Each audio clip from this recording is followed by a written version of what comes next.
lorsqu'un gouvernement ou des dirigeants ou le chef de l'État, ou le chef d'un État, n'est pas en accord avec la Banque mondiale ou le Fonds monétaire international. Ces dirigeants, on va les catégoriser, on va dire que ce sont des tyrans, des dictateurs, que le peuple souffre, comme ce qui s'est passé en Libye, comme ce qui s'est passé en Guinée avec le président Dadis Camara, ou voir on fait assassiner ces dirigeants. Je vais vous donner un exemple concret, Monsieur Thomas Sankara, ancien président du Burkina Faso. Face aux exploiteurs, il y a crise aujourd'hui parce que les masses refusent que les richesses soient concentrées entre les mains de quelques individus. Il y a crise parce que quelques individus déposent dans des banques à l'étranger des sommes colossales qui suffiraient à développer l'Afrique.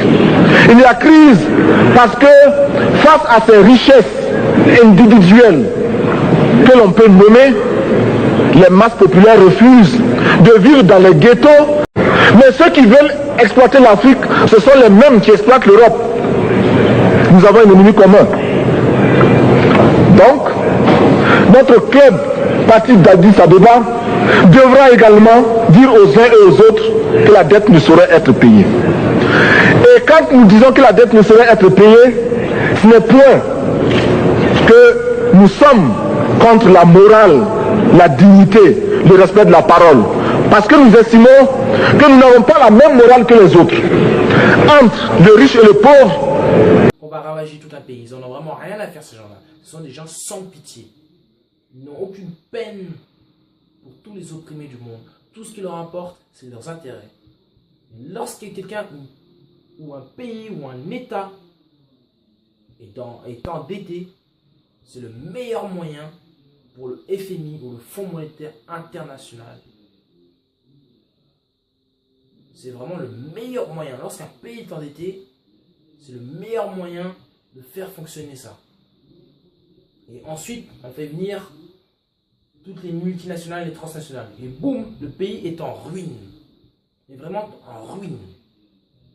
Donc, ayez de la réflexion, regardez bien les extraits, et ensuite, vous pouvez en tirer votre propre conclusion. Donc voilà, j'ai argumenté la thèse que je défends. Moi, je suis contre les aides. Quand le riche exploite le pauvre, le riche devient de plus en plus riche et le pauvre de plus en plus pauvre.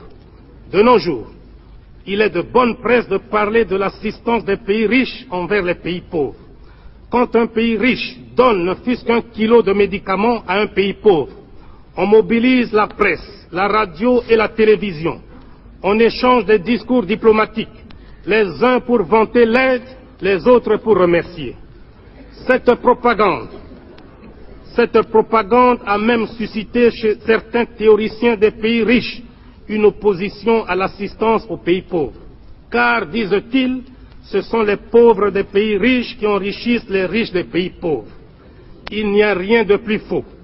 Car, si on examine bien, on constate que paradoxalement, l'assistance profite avant tout aux pays donateurs. Il faut du temps pour qu'un pays se développe. La Chine, il leur a fallu 70 ans pour qu'il devienne un pays émergent. Il faut se souvenir de ce qu'était la Chine avant. Il faut se souvenir de ce qu'était, il y a encore cela d'il y a 2 décennies d'Afrique du Sud. L'apartheid. Il ne faut pas oublier tout cela. Donc les pays africains, les pays qui veulent émerger, ils doivent savoir, ils doivent comprendre que ce n'est pas en faisant appel à des aides qu'ils évolueront. En Guinée. Et ce n'est pas la mission de l'Union européenne et du Fonds monétaire international. J'ai reconnu le Fonds monétaire, l'Union européenne, la Banque mondiale. J'ai étudié sur le Fonds monétaire international, l'intervention du Fonds monétaire international. Je sais ce que c'est que les conditionnalités. Ceci, en matière de relations internationales, c'est une immixtion flagrante, sans respect de l'autorité de l'État dans notre chère patrie. J'ai beaucoup de respect. Et comment avez-vous fait ce contrat? Ce contrat fait, aujourd'hui on a des problèmes. L'État n'a rien. Et ce n'est pas vous qui avez construit cette usine.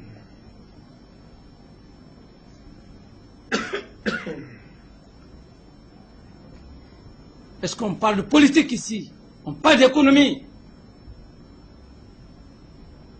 Moi je l'ai dit, hein, je ne suis pas ces gouvernants, ces anciens gouvernants que vous avez vus, hein, je suis très différent d'eux. Parce que moi je n'ai pas besoin de votre argent. Je n'ai pas besoin que je sois corrompu pour prendre les biens de l'État donnés.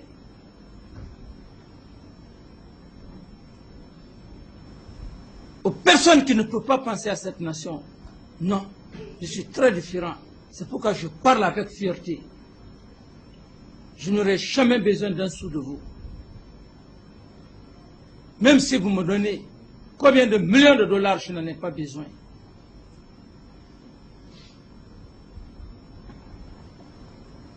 Vous l'avez vu, avec la SAC, 22 millions.